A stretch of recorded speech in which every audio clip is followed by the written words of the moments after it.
প্রিয় দর্শক, খুবই দুঃখ ভরা ক্লান্ত মনে আমি আজ আপনাদের সামনে দুটি কথাই বলবো। আমরা মানব জাতি কতটা অকৃতজ্ঞ, কতটা অসভ্য হলে আমরা যে নারী জাতির গর্ভ থেকে জন্ম নিয়ে আজকে পৃথিবীতে বাস্তবতা করছি, সেই নারী জাতির সাথে চরম অবমাননাকর কাজ করতেও দুবার ভাবি না, চরম অপমানজনক কাজ করতেও দুবার ভাবি না।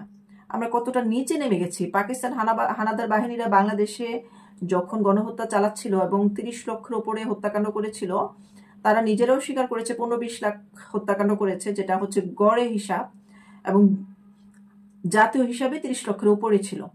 এখন দেখেন এত বড় একটা গণহত্যা কিভাবে বাংলাদেশের মানুষ ভুলে গেল, কিভাবে পাকিস্তান যা করে গেছে তার চেয়ে ভয়ঙ্কর আকারে তারা তাদের রূপ প্রকাশ করলো। এখন পাকিস্তান থেকে কাউকে ডেকে আনতে হবে না, পাকিস্তানের থেকেও ভয়ঙ্কর রূপ নিয়ে বাংলাদেশের আমাদের বাপ ভাইয়েরা, আমাদের মা বোনদেরকে মানে কতটা ভয়ঙ্কর ভাবে নির্যাতন করছে তার একটা নমুনা দেখেন। গায়ের পশম দাঁড়িয়ে যায় আসলে এই ধরনের খবর পড়লে। নড়াইলে ইউনিয়নের নারী মেম্বারকে সংঘবদ্ধ ধর্ষণ ও হত্যার অভিযোগ। খবর পেয়েছি মানে নড়াইলের স্থানীয় ব্যক্তির কাছে যে এই নারীটি সকালবেলা শীতের বস্ত্র বিতরণ করেছিল, সেই সময় তার কাছে গিয়ে 2 লক্ষ টাকা চাঁদা দাবি করেছে।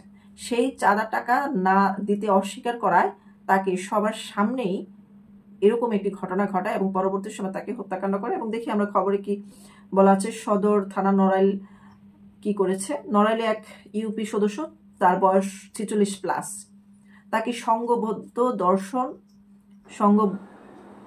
নড়াইলে এক নারী ইউপি সদস্য, তার বয়স 46+, মানে 50-এর কাছাকাছি, সংঘবদ্ধ ধর্ষণ ও মুখে বিষ ঢেলে হত্যার অভিযোগ এসেছে।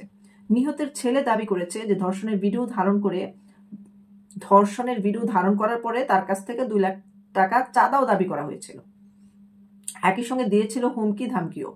শুক্রবার 27 ডিসেম্বর সকালে যশোর জেনারেল হাসপাতালে চিকিৎসাধীন অবস্থায় মারা গেছেন তিনি। ওই মেম্বার সংঘবদ্ধ ধর্ষণের শিকার হয়েছেন কিনা সে বিষয়ে পুলিশ তদন্ত করছে বলে জানান নড়াইল সদর থানার ওসি সাজিদুল ইসলাম।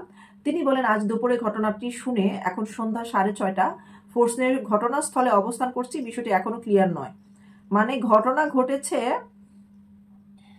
দুপুরবেলা, তিনি 6 ঘন্টা পরে ফোর্স নিয়ে গেছেন এবং বিষয়টা ক্লিয়ার না বলছেন। পুলিশের তো উচিত সাথে সাথে সেই ঘটনাস্থলে যাওয়া। নিহতের ছেলে ও স্বজনরা দাবি করছেন নড়াইল সদরের একটি ইউনিয়নের সংরক্ষিত নির্বাচিত সদস্য ছিলেন তিনি। গত বুধবার বিকেলে টিসিবির মালামাল দিয়ে বাড়ি ফেরার পথে রাজিবুল নামের একজন তাকে ফোন দিয়ে পাওনা টাকা নিতে ডাকে। সেখানে যাওয়ার পর রাজিবুল সহ কয়েকজন মিলে তাকে ধর্ষণ করে। তারপর তারা 2 লাখ টাকা দাবি করে। তিনি লোকজনকে জানাবে বলে হুমকি দিলে মুখে বিষ ঢেলে দেয়। সাথে সাথে বাড়ি ফিরে তিনি ভয়ে কাউকে কিছু বলেননি। অসুস্থ হয়ে পড়লে শুক্রবার সকালে তাকে যশোর জেনারেল হাসপাতালে ভর্তি করানো হয়। এই সময় ছেলের কাছে নির্যাতনের বর্ণনা ও জড়িতদের নাম বলেন। চিকিৎসাধীন অবস্থায় সকাল 11টার দিকে তার মৃত্যু হয়। এরপর ময়নাতদন্ত শেষে বিকেলে 4টার দিকে তার লাশ নিয়ে যান স্বজনরা।